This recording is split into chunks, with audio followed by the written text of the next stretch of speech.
बच्चन महाराज साहब, बच्चन 14वां। अभ्यास का मतलब क्या है? सुमिरन, ध्यान, भजन और पोथी का पाठ, इन चारों युक्तियों का मतलब एक ही है, और वो ये है कि सूरज जो देह में फैली हुई है उसको समेटकर तीसरे तिल में प्रवेश करना और ऊपर से जो विशेष चैतन्य की धार आ रही है उसको पकड़ के अंतर में चलना। सूरज से सुमिरन करने से जिस वक्त के सिमटाव होगा, फौरन सूरज तीसरे तिल में धसेगी, शब्द आप से आप गाजने लगेगा और रूप दर्शेगा।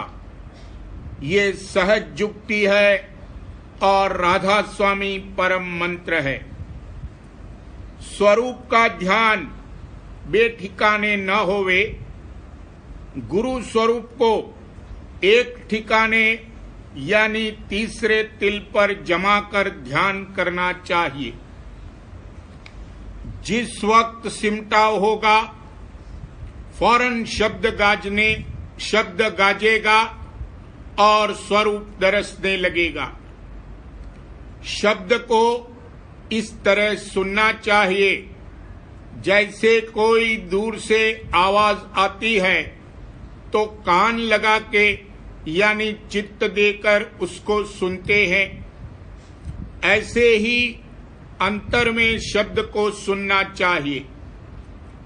शब्द अभ्यास के वक्त स्वरूप का ध्यान करने से चित्त एकाग्र नहीं रहेगा, इसलिए स्वरूप का ध्यान उस वक्त मुलतवी करना चाहिए।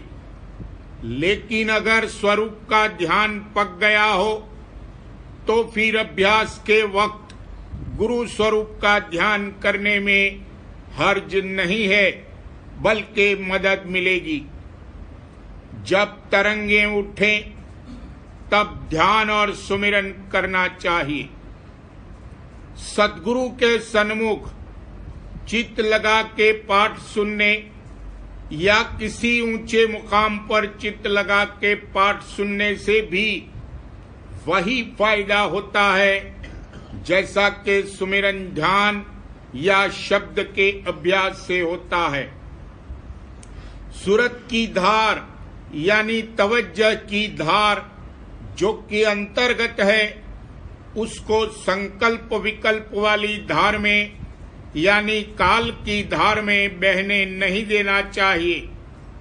सुमिरन ध्यान से तरंगों को दूर करना चाहिए।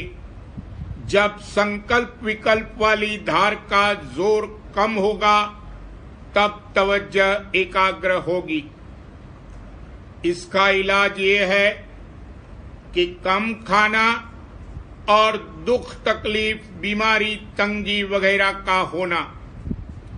जैसे गर्मी में रोशनी है पर बगैर रगड़ने के रोशनी प्रकट नहीं होती, वैसे ही तवज्जह की धार मन की धार के अंतर्गत है, पर जब तक दुख, तकलीफ, भींचा भांची, कूटा पीसी और आधे पेट रहने का रगड़ा इस पर नहीं दिया जाएगा, तब तक वो तवज्जह की धार इससे न्यारी नहीं होगी, यानी तब तक मन जो सूरज को निगल गया है उसे नहीं उगलेगा।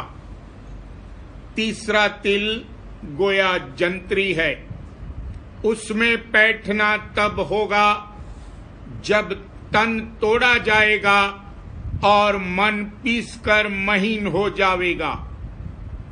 तन तोड़त मन अकुलाना, क्या बरन बताऊं जंतरी। अगर कोई चाहे कि परमार्थ भी करता रहूं और स्वार्थ भी अच्छी तरह से बनता रहे तो ये नहीं हो सकता। दुनिया को चाहे तू और दीदार को, यह है मुश्किल अनसमझ है यार तू। हम खुदा ख्वाही व हम दुनियाए दूं, ई ख्यालस्तो मुहालस्तो जुनू। मालिक को चाहे और साथ ही इस कमीनी दुनिया को भी ये दोनों एक साथ हासिल होना नामुमकिन है, महज ख्याल है, पागलपन है। अगर कोई दिन रात अभ्यास करे और कुछ दुनिया का कामकाज न करे तो उसमें भी जरूर हर्ज और नुकसान होगा, क्योंकि सूरत की जब चढ़ाई होती है तब उसके संग खून वगैरह फासिद मसाला भी जाता है। उसको अगर बाहर का स्थूल कामकाज करके नहीं झाड़ेंगे तो वो अंतर में ऊपर रहकर जरूर फिसाद मचावेगा। इसी सबब से संतों ने तन की सेवा कायम की है और गृहस्थाश्रम में रहना रवा रखा है। सिर्फ संसार की तरक्की की चाह अंतर में न होनी चाहिए, बल्कि चित्त में सच्चा वैराग और चरणों का अनुराग होना चाहिए।